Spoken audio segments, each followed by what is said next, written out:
From the early days of the Grange Hall, dialogue has been embedded into the fabric of Edina's history. For 125 years, Edina's residents have gathered together to solve challenges in order to grow as a cohesive community, answering the needs, wants, and desires of all who reside here. In Edina's 125 years, residents helped mold this town from its humble farming beginnings into the prosperous, safe, and beautiful city it is known as today. Thanks to this effort, all residents benefit from award-winning schools, access to beautiful parks, and safe neighborhoods to watch our children grow.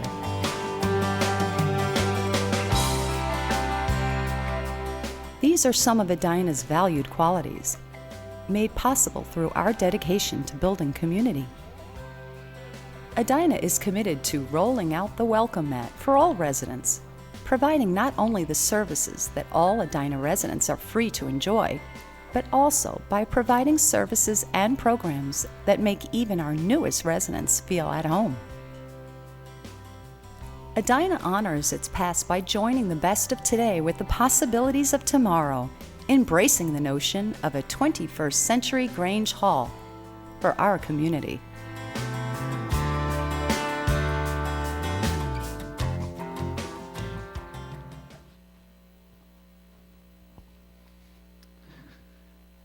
Well, greetings everybody.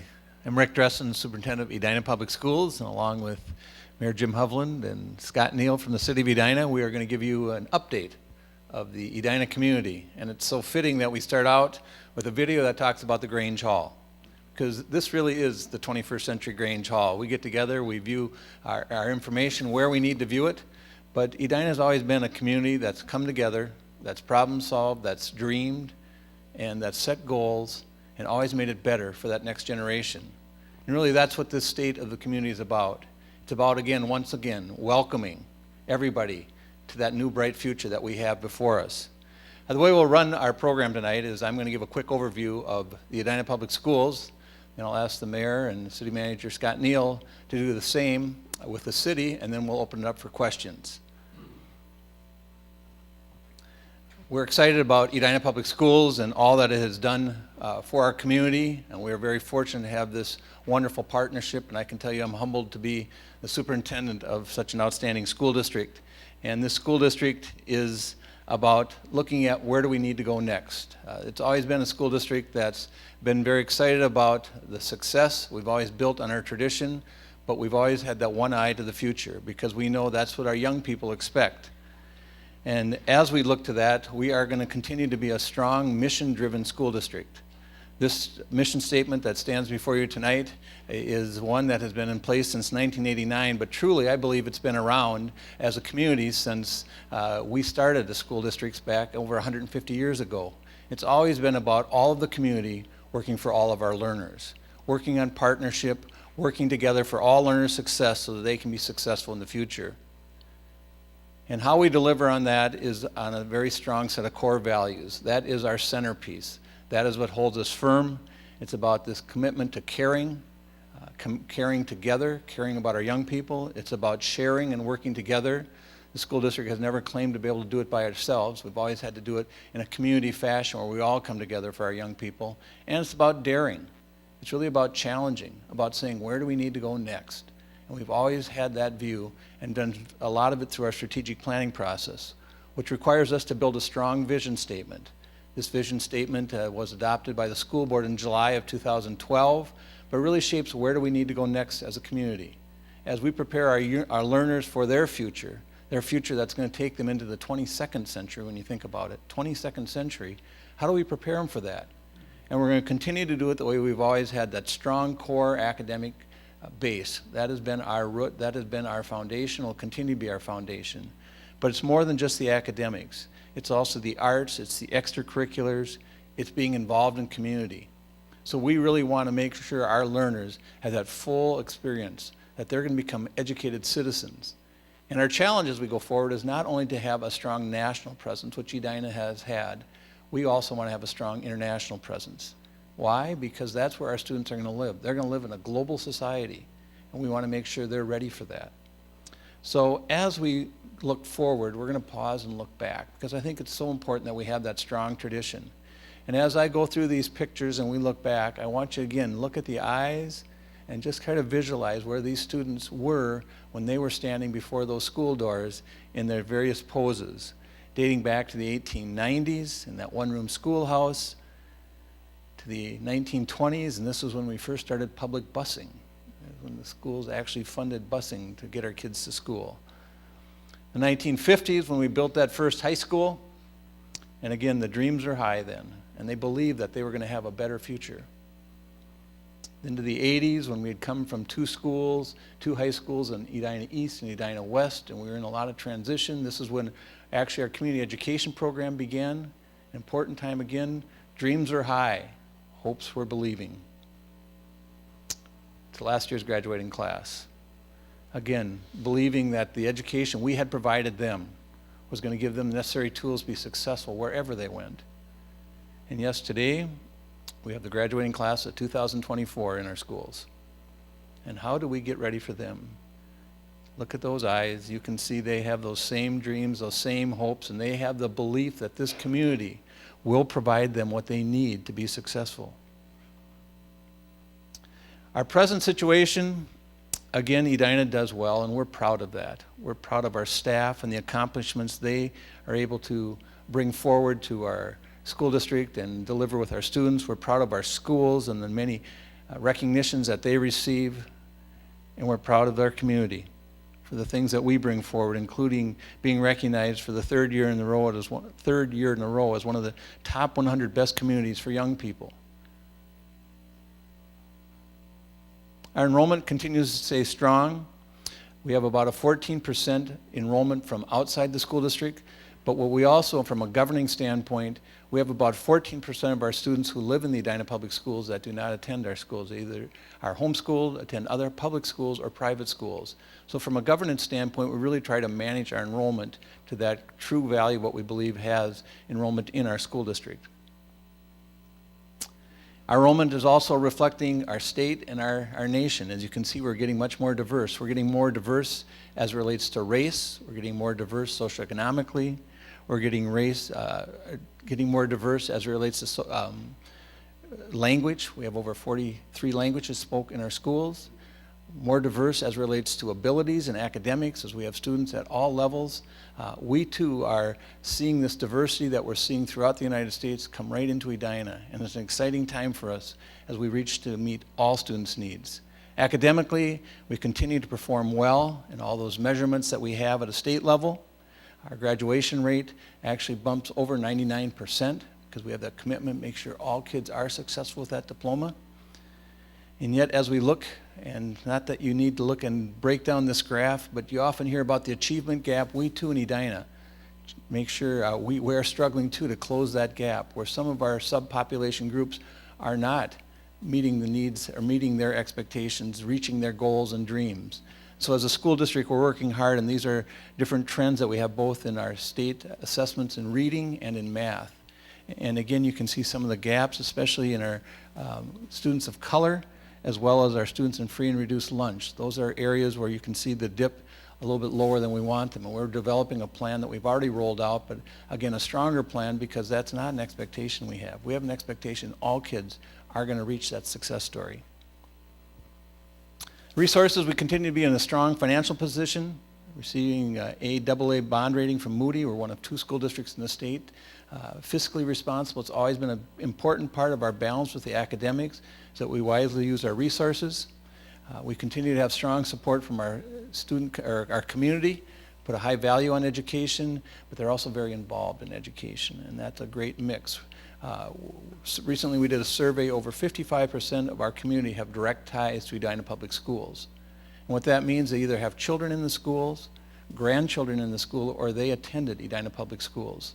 That's 25% higher than any other community in the metro area, and it really speaks to that strong allegiance to the success of our school district. Where our resources flow, A lot of, again, this is a service-driven industry, so a lot of our salaries and wages and benefits go right back into our staff, our teaching staff, our administration, all of our support staff. And from a funding standpoint, about 70% of our funds comes from state funds, 30% approximately from local, and we also get some federal dollars. And so what happens in the 2013 legislative session, this is a funding year obviously, so we're very closely watching that because the impact it has on funding and the impact funding has on staffing and our many other needs.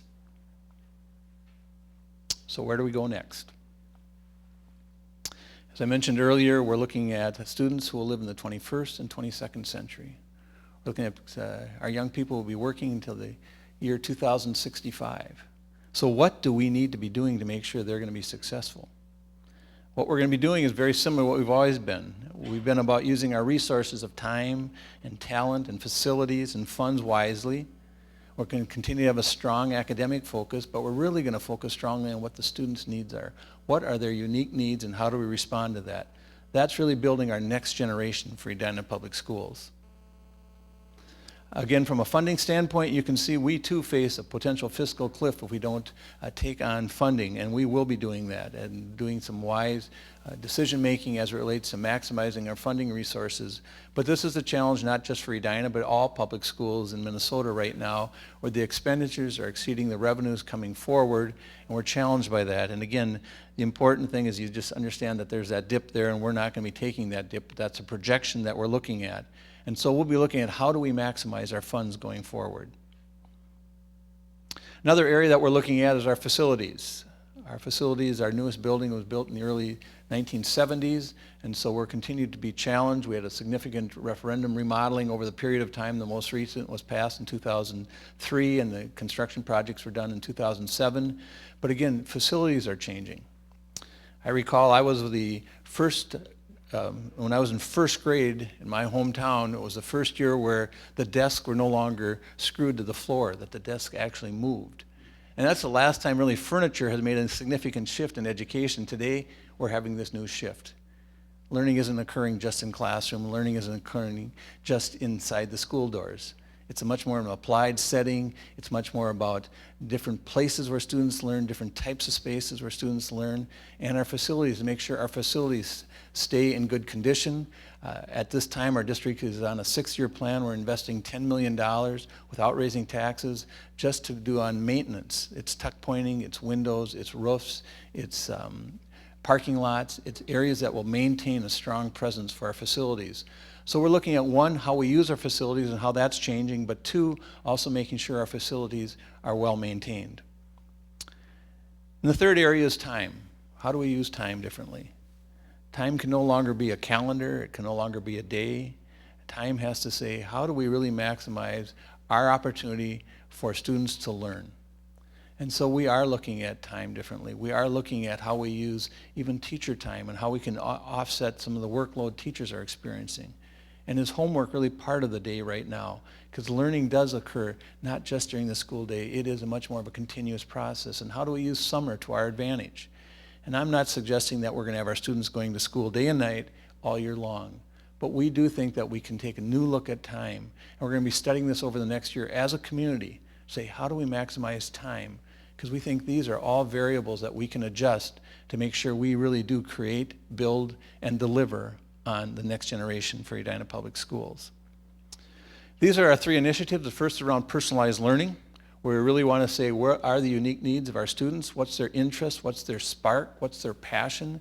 While they continue to get that strong core education, what do we also want to deliver on? Because they want to have interests in areas, because it can't be about career paths anymore. It's much more about their interests and their capabilities. So we'll continue to work on that. Early education is going to be a focus for us going forward. We see the significant value, and the studies are very strong about that. Our second area of study is just taking a look at all of our programming. We're in the middle of a secondary study. We'll bring recommendations to the school board in April, where we'll say, what does that grade 6 through 12 experience need to look like? And how do we, over the next 3 years, start rolling that out?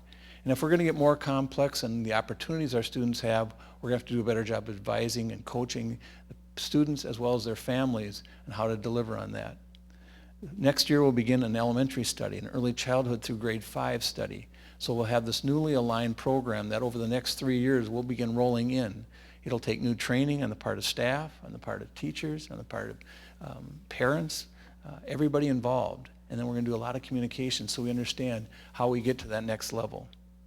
And our third area is partnership.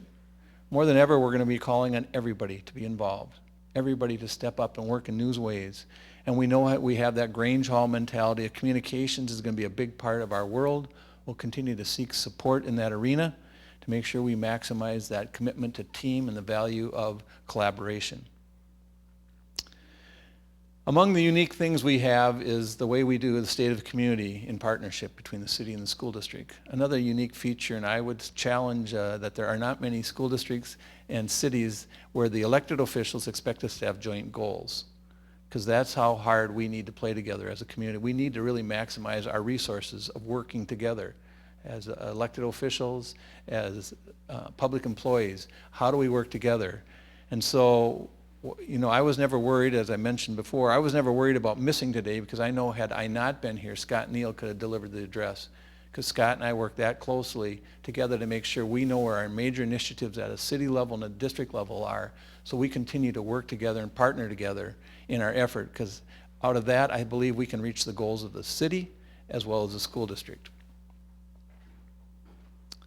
So it's about a very bright future. It's about a commitment of coming together as a community to make sure the eyes that are walking in our school doors every day are as excited as those eyes were back in the 1800s, the 1900s, and at the turn of this century. And so we're excited. I thank everybody for being here tonight. I thank you for your commitment to Edina Public Schools, and I'm pleased to partner with the City of Edina. I'd ask you to please welcome at this time Scott Neal, City Manager.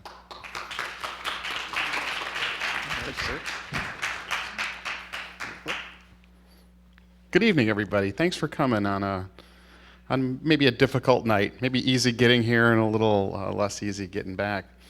Part of what I want to talk about in my part of the address tonight is just a little bit about what it means to be a welcoming community. There's a lot of different things we do to be a welcoming community, and when I think of what that means at my house, when we're going to welcome somebody to my house, my wife makes me clean the place up a little bit.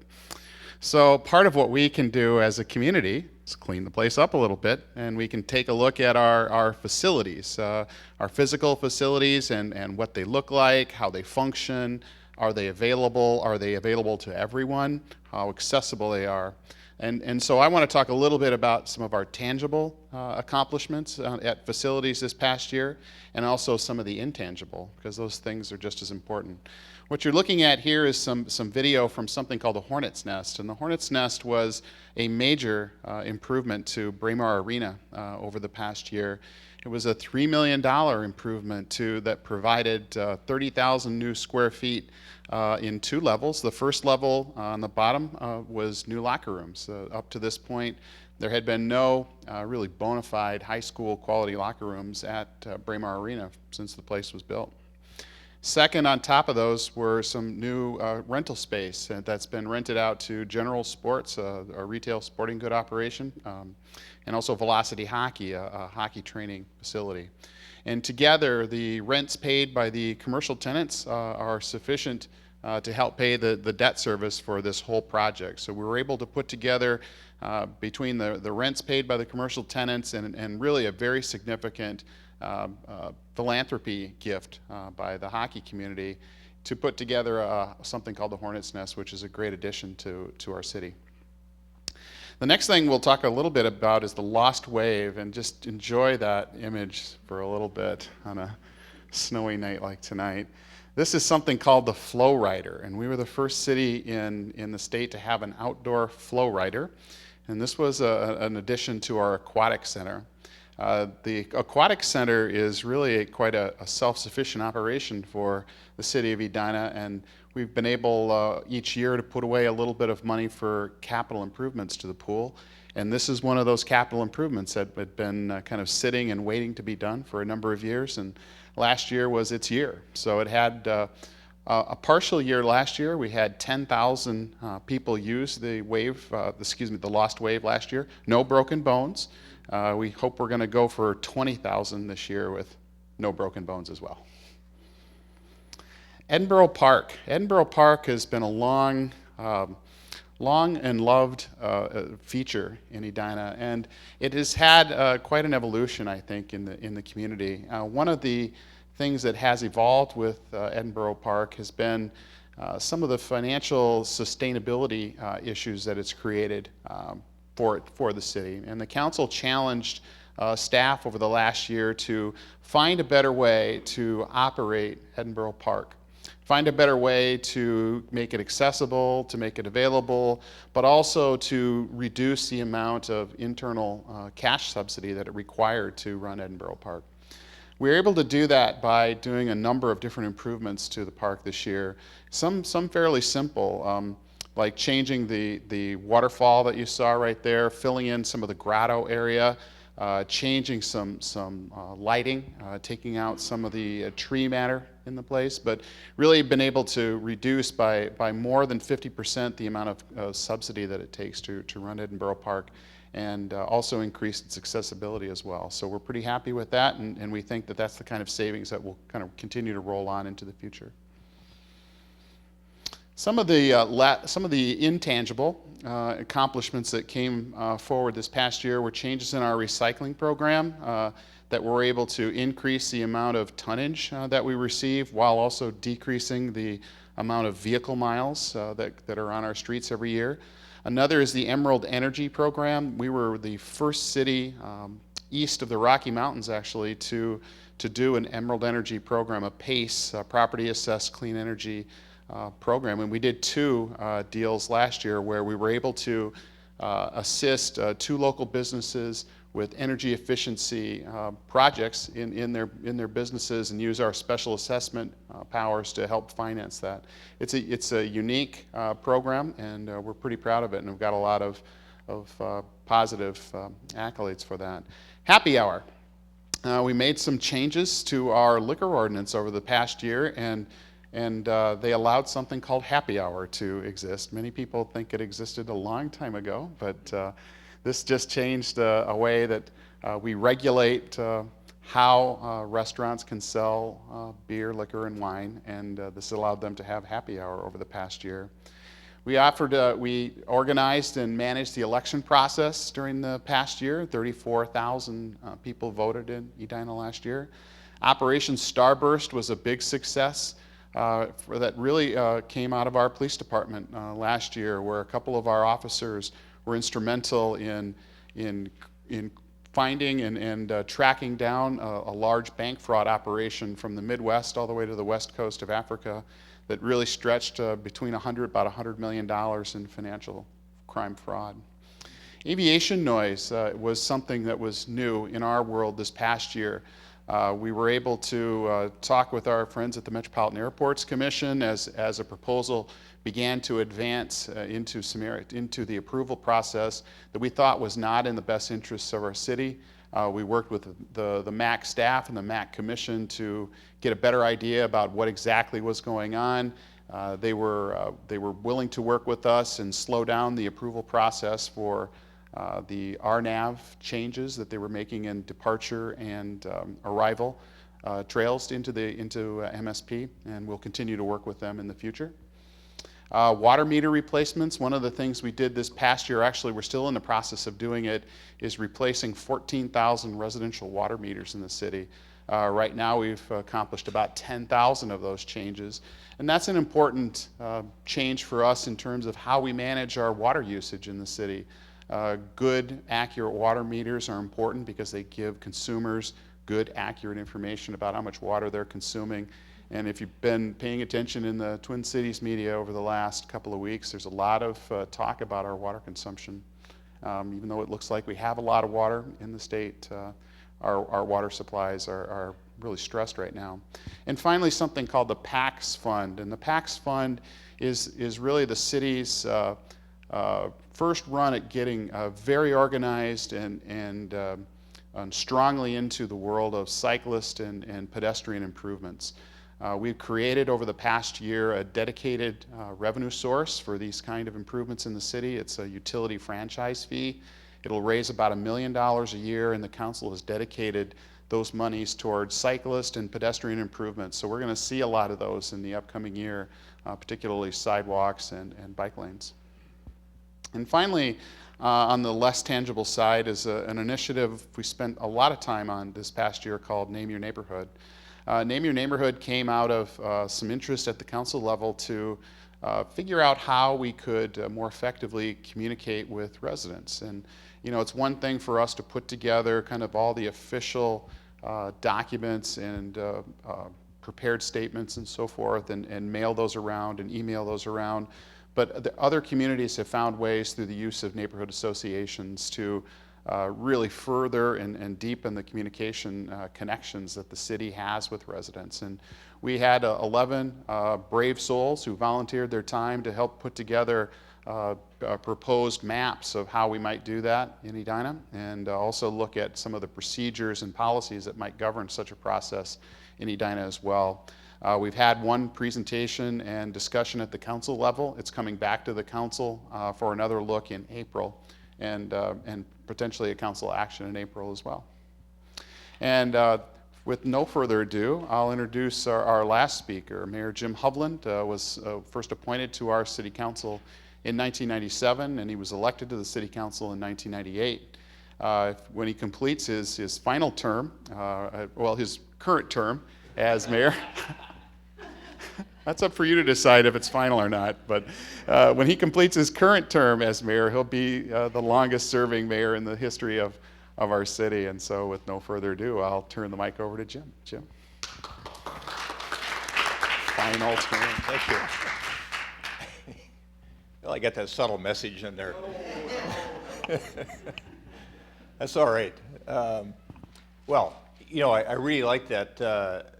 Mike, I want to commend both of you for putting that little video together at the beginning, all those historical photos linked together to create a video.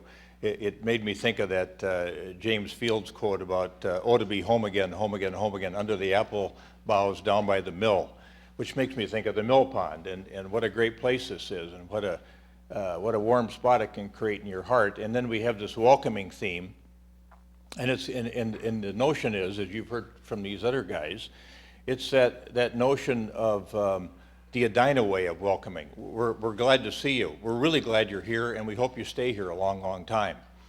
And so one of the things that we've seen is how much people want to live here. How Edina is such an attractive place for so many reasons. One of them is housing, and through the I'll call it the tail end of the recession. In 2012, we had a tremendous number of tear-down permits issued. I think it was a record, near 100. And I think we've got a slide that shows our 2010 versus 2011 building permit levels. And you'll see that we were a little bit higher in number of permits in 2010 than 2011, but the revenue in 2011 was up 22% over 2010 to about 2.6 million, 2.1 million in 2010 to 2.6 million in 2011. And then, of course, as I mentioned, in 2012, we had close to 100 building permits issued. City staff went back and looked at the period from 2008 through 2012. In that period, there were 195 teardowns and rebuilds. And the differential in property values between the houses that were torn down and the houses that were built to replace them, the aggregate value of those houses, 195 of them, is $130 million in increased valuation for the city of Edina. Worth more, actually, than what the Southdale Mall is assessed at right now.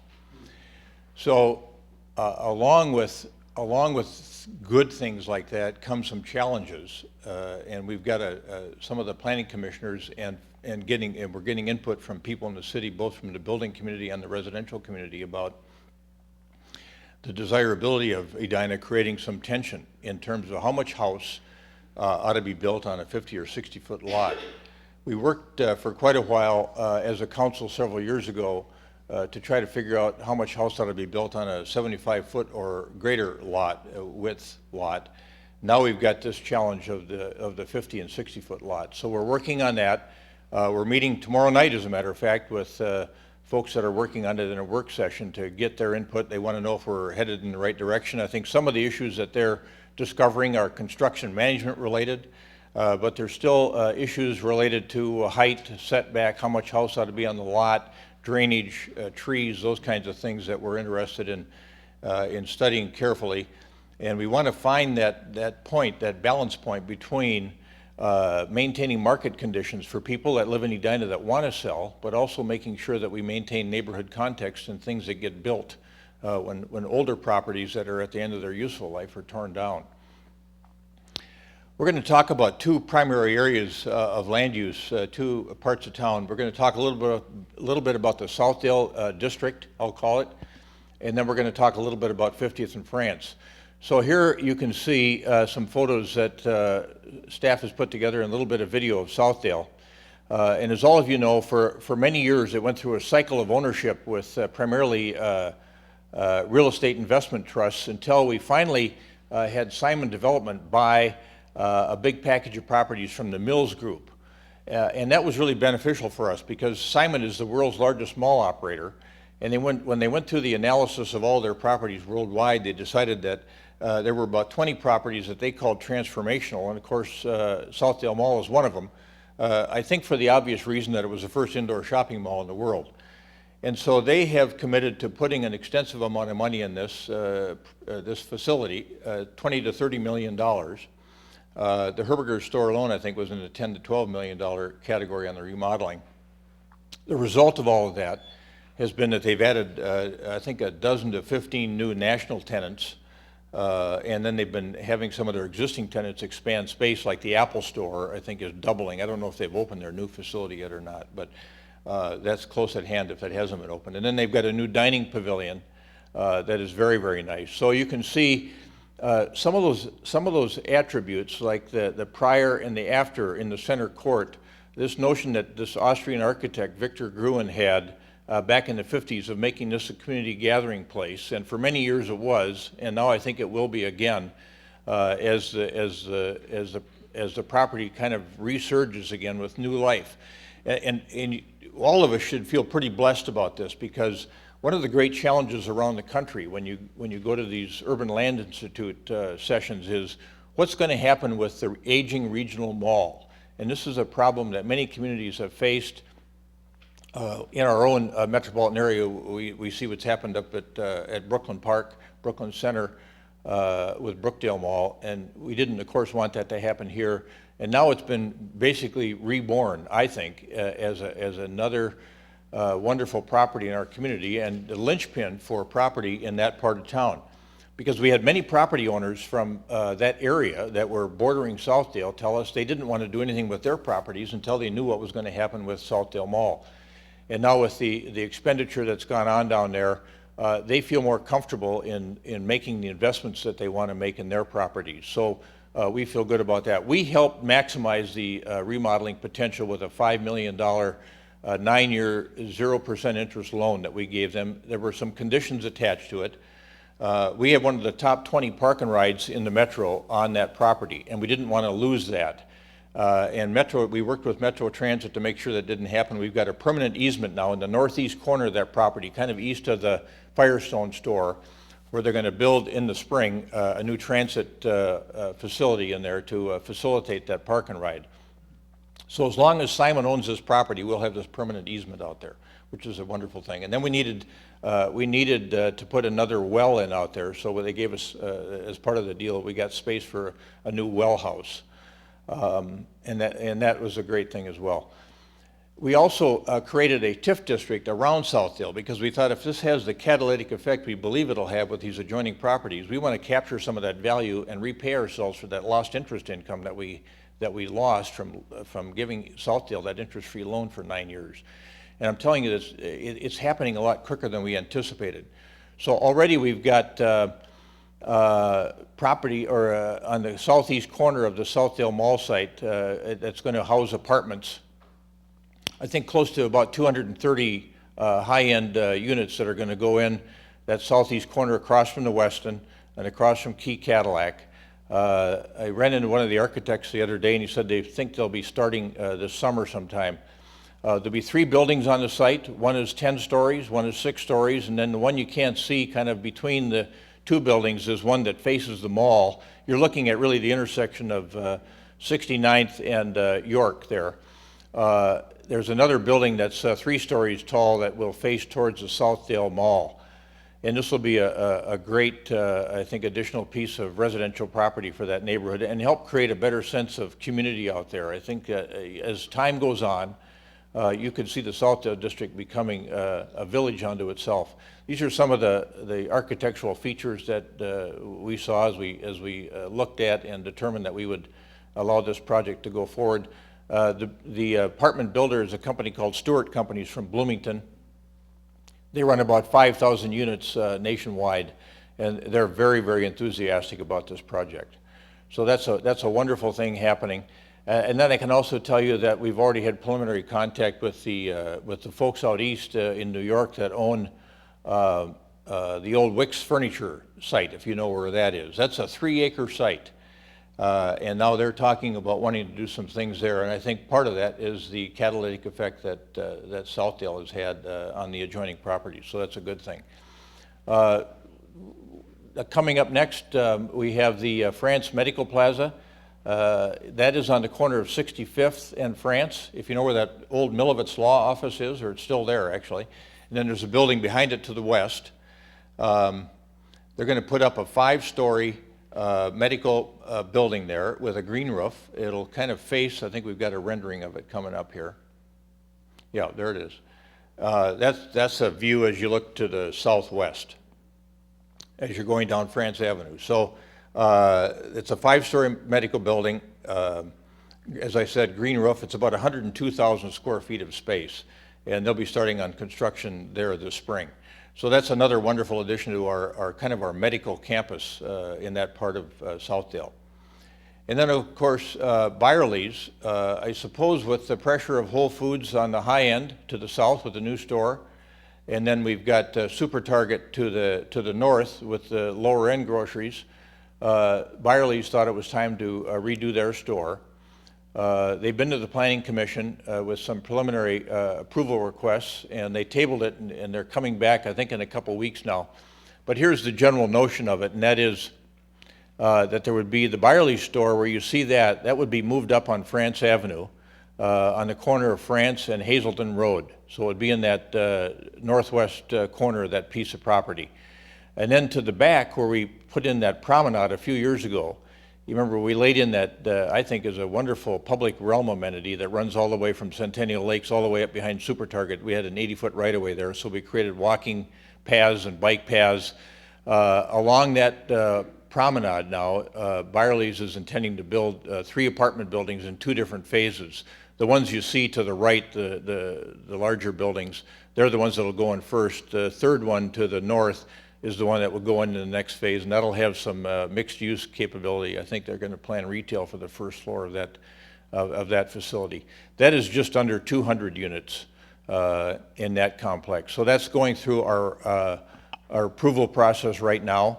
I think the Planning Commission sent it back with some instructions to figure out better ways to connect it to the promenade and a few other ways to make pedestrian traffic work a little bit better from an internal standpoint. So I expect them to be back in a few weeks, and the council should probably see this within the next 6 weeks for discussion purposes. So that's another thing that's going on. And then down at Pentagon Park, I think many of you know, when that was built back in the mid-60s, that was state-of-the-art. But that's not true any longer. It's become kind of a rundown old office complex. It was purchased recently by Hillcrest Development from Minneapolis, a family named Tankenoff, and they're stabilizing all of the units now, or at least some of the units, I should say, and they're going to, rent office space again. But I think their long-term goal is to figure out what does that property want to be. When we looked at it before and approved it for a project, it was going to be a Friendship Village type of situation where you would live there from the time you're completely ambulatory until you had some challenges, with mobility and also with dementia. So they would have a complete array of housing there. But this they don't know yet what they want to do, but they're going to stabilize it, and I think that's a good thing.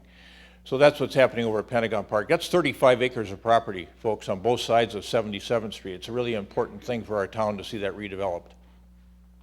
Now we're going to move down into 50th and France area.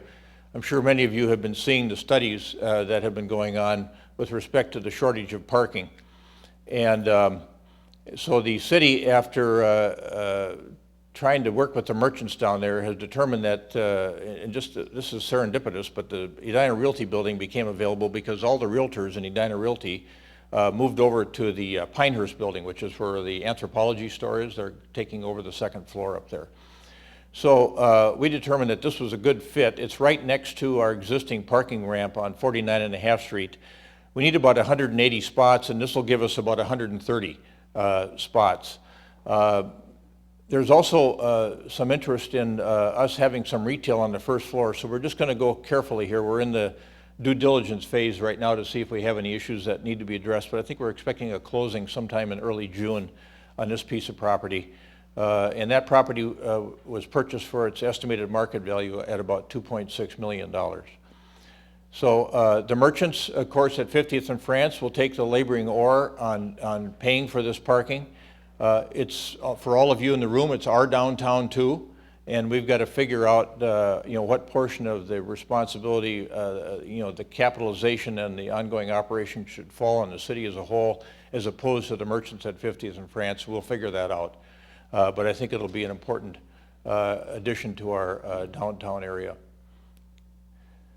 So, thinking about this welcome thing, just one more thought. I always loved that. Remember that guy named Tom Bodell who used to do the commercial for Motel 6? Come on, we'll leave the light on for you. I feel that we'll leave the welcome mat out for you. And I wish I had his resonance of voice, but that's the great thing about Edina. I think, or one of the great things is we're always going to have the welcome mat open for you, or down for you, and you're always welcome here, and we hope you stay for a long, long time. So that's the way it's going in Lake Wobegon. And I'm going to bring the other guys back up, and we're going to answer some questions from folks in the audience. And thanks for being here on a snowy night. So, anyone have a question? Yeah, thanks, Bob.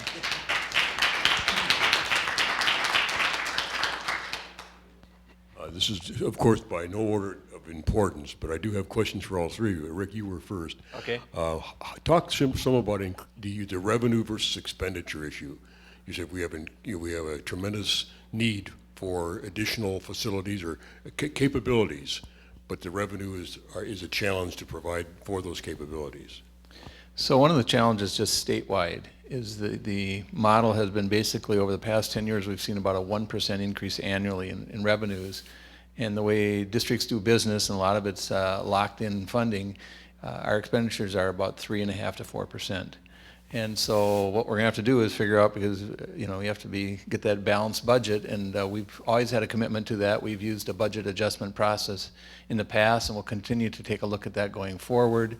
But we are going to have to find ways to be creative with that, and so we're exploring those kind of opportunities, creating new partnerships.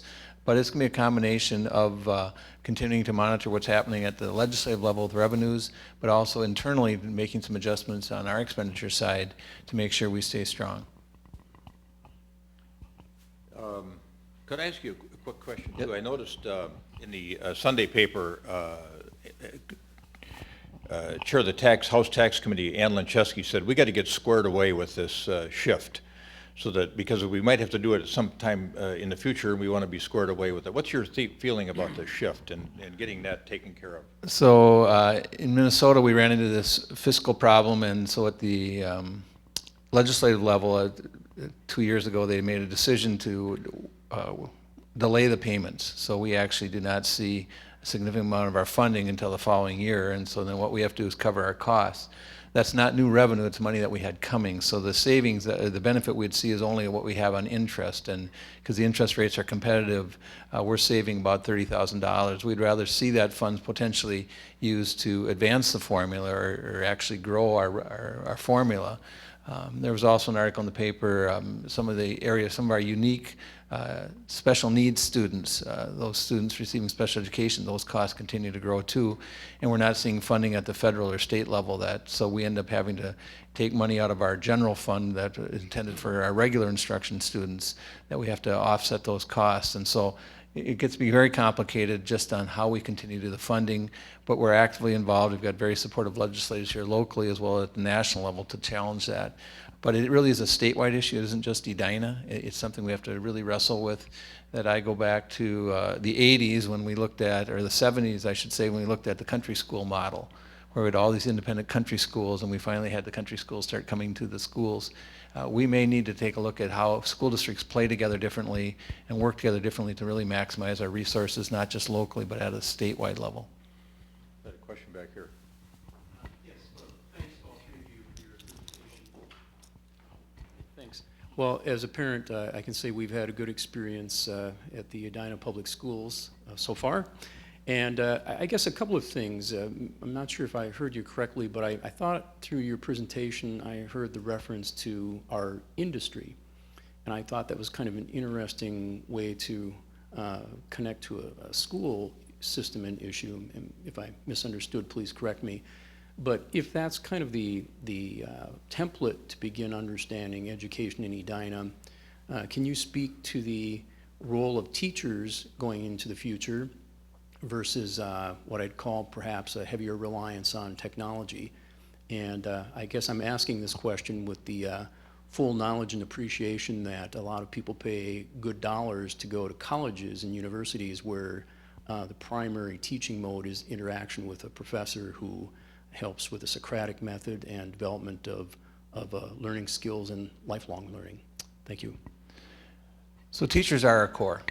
And students still need that human connection piece. So what we know is technology can be a complement to learning, but the connection, the direct connection between the teacher and the student is vital.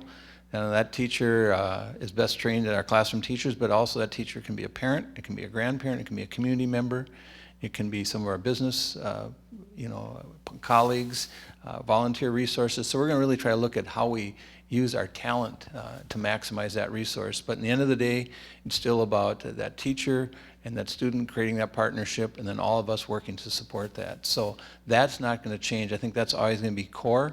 We're just going to find other ways to complement our learning. We will also be looking at saying, can all students have that opportunity for advancing their experience? If they're ready for a college experience, can we make sure they can maybe get that at a high school level? We use a lot of that already with advanced placement, which is if students score high enough on an advanced placement test that they can get college credit. And so we'll continue to take a look at different ways we can maximize their learning potential here in the district. So end of the day, it's still about teacher-student relationships.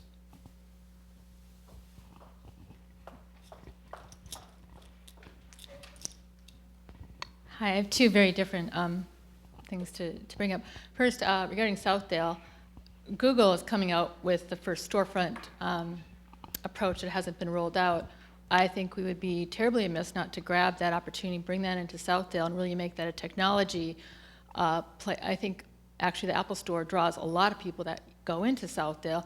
If we got the Google Store before, the Mall of America or Ridgedale did, it would be a huge draw. It's free parking, it's easy access, and it would actually enhance Apple's core base too. So I think that's coming out. I think we should look proactively at courting them and getting them into Southdale, because I think that would be a huge draw and make it a viable, that's just my 2 cents going forward.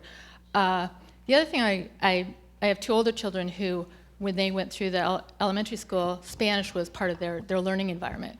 And I know there was cutbacks and that's been eliminated. But in 10 years, half the United States is going to be speaking Spanish or be bilingual in Spanish. And if you don't speak Spanish, your job opportunities are going to be severely limited. So when my youngest daughter graduates from high school, if she doesn't speak Spanish, especially in fields like healthcare, it's going to be severely, you have to speak multi-languages. I understand that. I minored in French I wish I spoke Spanish now, because you can't walk in a store without Spanish speaking. So my concern is when you talk about preparing our children for the future and the jobs here or anywhere, what about Spanish? I know our teachers are taxed and we have fabulous teachers, but I think we're missed not to mention language and how important Spanish is going to be. So language we know is important. Also cultural understanding is important. So it isn't just the language, it's understanding the culture. In our secondary study right now, one of the recommendations is that all students would leave with at least being proficient in at least 2 languages. And we offer 7 different languages at this point. And we also think there's ways that we can partner with other school districts to even expand that opportunity. And again, that's where that partnership or that reach across the borders, or we're working with other schools to do that. So we recognize if we're going to be globally ready, even in whether you stay in Minnesota or not, that language and cultural understanding is going to be core to complementing that already strong base. And I will email Southdale tomorrow, and I'll email Simon tomorrow about Google. Hi, sorry, I got the. So there's a few of us here from the northwest quadrant of Edina that is participating in trying to join Edina schools. One of our frustrations, and it's very well illustrated tonight, is that the city and the school district typically speak in terms of community as though the existing boundaries were identical. And as a preface to that'll preface my question, and I think others have questions. Superintendent Dressen, are the negotiations ongoing with Hopkins? I mean, is there any progress? What's going on from your end with this situation? So this is with the detachment and the the possible acceptance of the bound. Hopkins rejected Edina 273's proposal. We're staying in contact with Hopkins. We're staying in contact with the people of Edina 273. We know there's some legislative work going on. The board is choosing at this point not publicly to take any position on that, and then still working internally with communications. There continues to be dialogue with the Hopkins School District on a variety of issues, not just on the boundary piece. School funding, public funding, taxation is very complex. We've also had contacts with the Department of Education trying to understand what's possible. And so we're closely watching what happens at the legislative level, but at this point, the board has not taken a position, and that's kind of where we stand at this point as a school district. Do you mind if I pass this to other people while on this subject? Is that okay? Yeah. Question for Jim. In the same regard, it seems to me that there would be some advantages if all the citizens were in the same school district. Do you think there are any, and what's the city's position on this whole kind of attempt to annex, the Hopkins portion into Edina? The council's, the council has never taken a formal position on it. Some of us individually have taken a position on it, that we would like all Edina kids to be able to go to school in Edina. And the concept to me is pretty simple. Getting there seems to be quite an arduous path. So I've indicated that I'll try to help as best I can.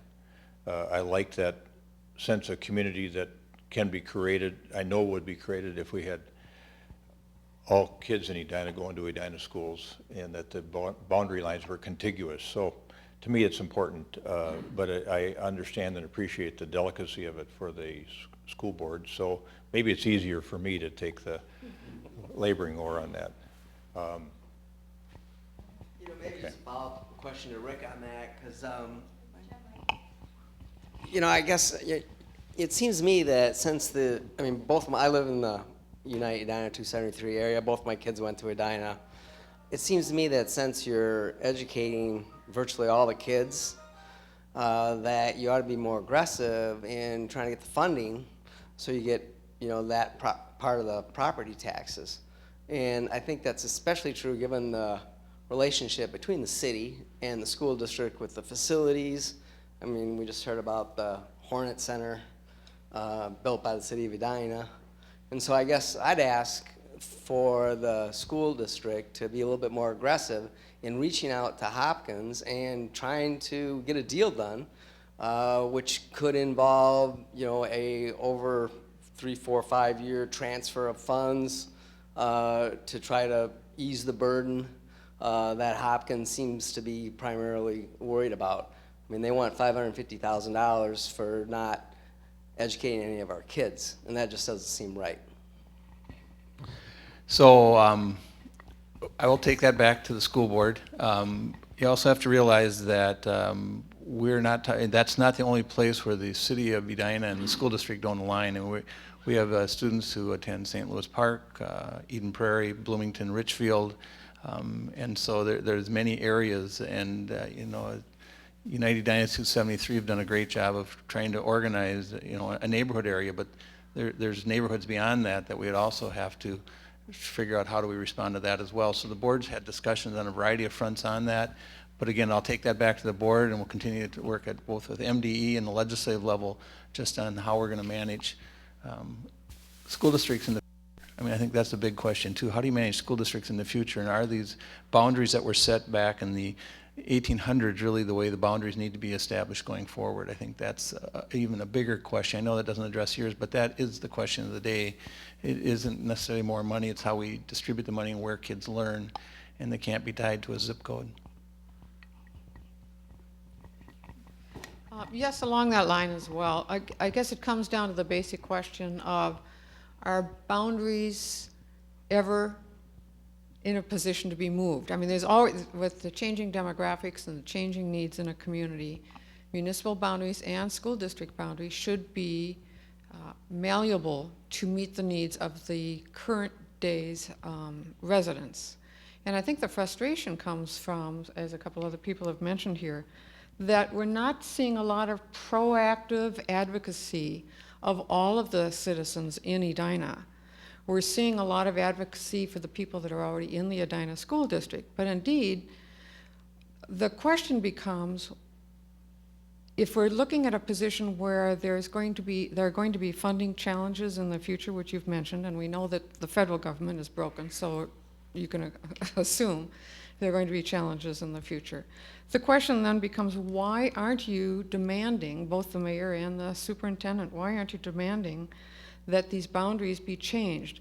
We have, as somebody mentioned, we give Hopkins over $500,000 a year. At that rate, over the last 20 years, we have contributed over $11 million to the Hopkins School District. Now, we're talking about funding challenges coming forward, and you look at the tax advantages of bringing those funds back into Edina, so you don't have to ask for a referendum, you don't have to raise taxes. You can do some of this stuff just by bringing the tax dollars back within your own city. And that's why we think it's really important that you take a proactive approach on this instead of waiting for something to happen from the Hopkins side, which of course it never will. Thank you very much. Yeah. And all I can tell you is from a funding standpoint, I'm proud of the record I've taken on statewide funding. I chaired the task force for Governor Plenty back in 2003 to reform school funding. I've been on 2 state task forces right now taking a look at funding. And it isn't just about funding, it is about re-examining, creating a vision for 21st century schools in the state of Minnesota. And part of the challenge is I think you do need to look very big. And I know we're very specific on what you're talking about with United Edina 273, but in our state, we have to take a look at everything. And Howard Casey just died recently, who was a former commissioner of education, and he was the man that had that vision that created that what we are today around the Minnesota Miracle. And I think we need that type of vision as well to address these challenges, and I think everything would be ease. But it's a big issue, and it's a statewide issue that we have to really get our arms around, while at the same time trying to look at some of the parochial and more unique situations at a district level. But I will take all this information back to the school district, I promise you. I just want to switch gears for a second before we go back to another question. We have with us this evening our representative on the Metropolitan Airport Commission, Lisa Peelan. Hold your hand up. Thank you. Nice of you to come over this evening. So, this is how airplanes travel over Edina. Air traffic patterns is going to be one of our most significant issues, I think, in the coming years, especially this year, where we're trying to work closely with the MAC to try to create a situation where we don't get in this 2-track system where planes are just cooking over two parts of Edina every 3 or 4 minutes, one over central Edina, one down, kind of down to crosstown. And that's going to be a very, very interesting issue to deal with. So keep your ears tuned and your eyes open to this project as we go along, because I think it's going to, we have a chance here to work with the FAA to create, I think, a model for the rest of the country where there's an airport close to a large metropolitan area, kind of like what they have in Atlanta. Not like Denver. You know, if they want to run planes out on 2 tracks in Denver, it makes no difference. Here, it makes a world of difference in terms of people's quality of life, even their health. So we're going to be working on that very, very diligently. And as I say, I think that's one of the bigger issues we face as a community here this coming year. Another question back there. Probably Mr. this goes Rudnicki. to Mr. Mayor and Mr. Neal. I was pleased to hear your reference to green roof issues in some of the proposed developments. And given the challenges we face in getting our greenhouse gas emissions under control, and given that Edina prides itself on being a green, environmentally sound city, what, if anything, are you doing besides the bus transit hub and a green roof to deal with GHG emissions, either through LEED building or better certification, or through some other creative measures to tamp down emissions based on energy use? That's a good question. Several years ago, we signed, the council authorized me to sign the U.S. Mayor's Climate Protection Agreement. We joined ICLEI, which is an organization that is working on this greenhouse gas emission issue.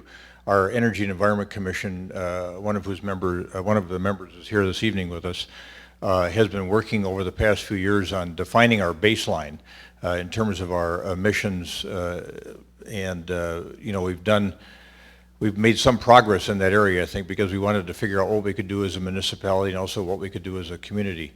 But that's ongoing work. You know, we put solar panels on City Hall. We're the first city to use this property assessed clean energy program capability that the legislature put in place several years ago. We figured out how to do it. Nobody could figure out how to do it. We got a grant from the MPCA to help us set up the documentation for it. We've offered that to every other city in the state of Minnesota that wants to engage in this program. We're talking to the county a little bit about expanding the program into the county. We've had some discussions there, as I understand. But it's an ongoing project and a worthwhile one. And whether we're moving as fast as we should be, I can't on that, because our people, our folks, our volunteers on the energy and environment, they're working so hard on all these issues that are important to us that I hate to push them any harder than they're working right now, and they're working very, very hard on these things. So we have 2 members here. Yep, 3, 4. Oh yeah, we got 4. Yeah, and Tim, I forgot. Yeah, in addition to that, I think we have done about $1 million worth of work on just public facilities in tuck pointing, windows, energy efficiency improvements in public buildings through a performance contracting system that we implemented in 2011. In addition, I mentioned earlier the new recycling program is one where we use a single sort collection, which decreases by half the number of vehicle miles that are driven by recycling vehicles in the city, in addition to the pace improvements that the mayor referenced as well. Mr. Gabrud. Oh, I'm sorry. Yeah, Andy. Yes, this is for the city. I was wondering if there's any progress or what is the status of all the redevelopment work between the Crosstown and 494 on France Avenue for, you know, walking across France Avenue past 70th, 77th or something. There's a project, for lack of a better term, we call the France Avenue Pedestrian Improvement Project. And actually the City Council is going to get a presentation on that project at tomorrow night's City Council meeting. So it'll be on TV, on Channel 16, and it'll be streamed live and be on our website forever. So if you want to get a quick update, you can get that. Part of what's going on with that project is we're kind of in the home stretch right now in terms of getting it to an initial design phase. We received a reprieve in the federal funding for that program. That reprieve takes us all the way to the end of this month, and we've got to have the project advance to a certain design level so that we qualify for their federal funds for that project. A lot of what's been happening in addition to the design has been acquiring all the right-of-way that's necessary from the private property owners on either side of France, depending on where we are in the project. But in terms of what the design is and the status of the various components of that project, I will be giving an update to the council tomorrow night.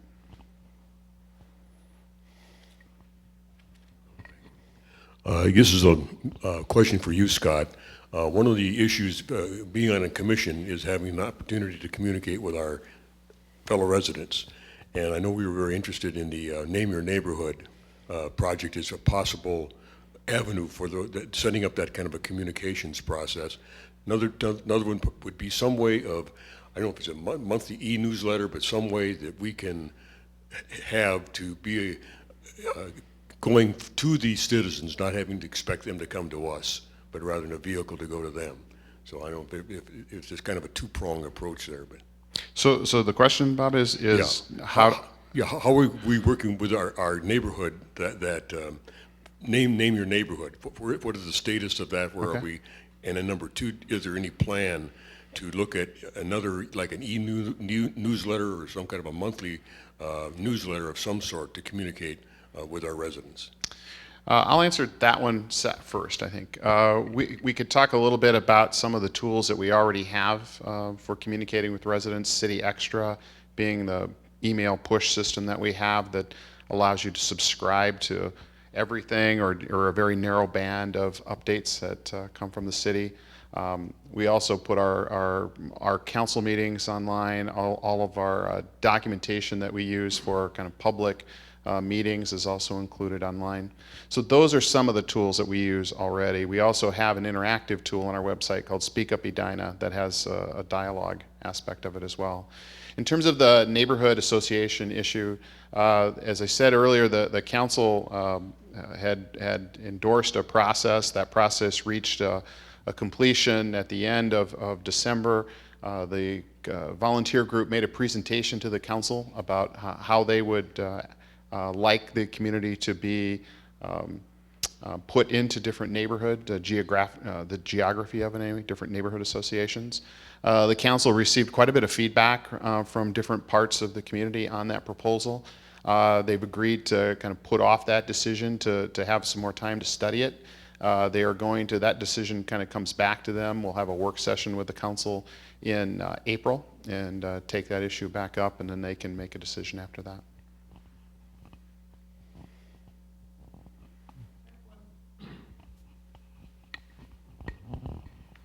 I promise this isn't about the schools.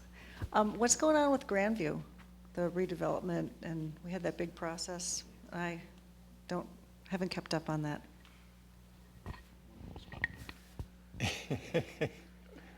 Speaking of the school district and the city working together? Oh, we are. We are trying to. We are looking at,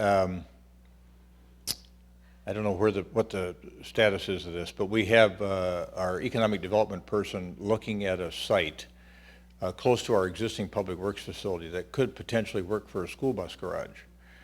And of course, first, A, it's got to work, and B, it can't put the school district in a position where they're going to take money out of the classroom. So we got to figure out how we're going to do this as a community and not have kids suffer in the process, or the structure of our school district suffer in the process. So the benefit of being out there, if this site would work and we can buy it, would be that we could come to a situation where there'd be a lot of common services, you know, so they could wash buses across the way, they could fuel them at the public works facility. We might be able to work something out with respect to the mechanical things that take place. I think that's the linchpin for the whole thing. We got to figure out what to do with the school bus garage, because both those pieces of property are the core of the Grandview district, and until we figure out how to deal with the school bus garage, I mean, we're going to tear the other building down. It's an impediment to getting a developer in there or even having any kind of a dialogue about it. Now, if we get that done, I just had a conversation at noon today with Karen Dewar, who runs the Urban Land Institute and is also the executive director for the Regional Council of Mayors. She suggested something that I haven't even talked to you about, and that is, do we want an advisory panel to come in? So the Urban Land Institute, for all those people that worked on this project, you included, 50-some residents of our community that tried to gather up a vision. If we were going to go to the next stage, we got the school bus garage issue solved.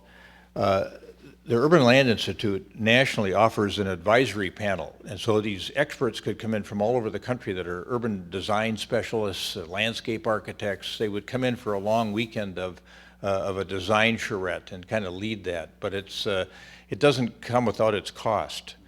And I don't know what that cost would be when you start bringing in some of these national experts, but that's something I think that would be pretty intriguing.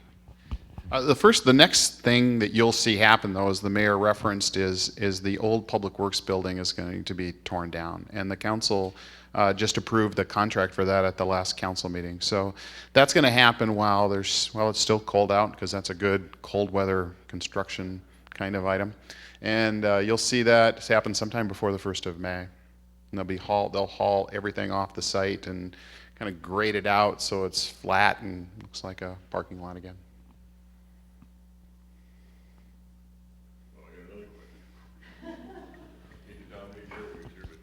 This is a question for you, Jim. With all of this development that's going on, particularly in the Southdale area, we're going to have traffic, increase in traffic. Do we have any kind of plans to, how do we mitigate the more traffic, because we have, more people come to businesses as well as more people living in that area? Sure. Every time we have a development like this come forward, a development opportunity that goes through the process, part and parcel of that is a traffic analysis, and in part done by a traffic consultant that we hire to represent the city's interests. And I think in both those projects, one that's been approved and one that's going through the process, they've opined on the potential increase in traffic and find that it will be manageable as best I can recall. They've got more appropriate terms of art. Are we going to be at level D, level C? But I think the input from those experts. I sat in on the Planning Commission meeting the other night when they were working on the Byerly's project, and our representative said that he thought it would be very manageable in terms of the traffic flow. So.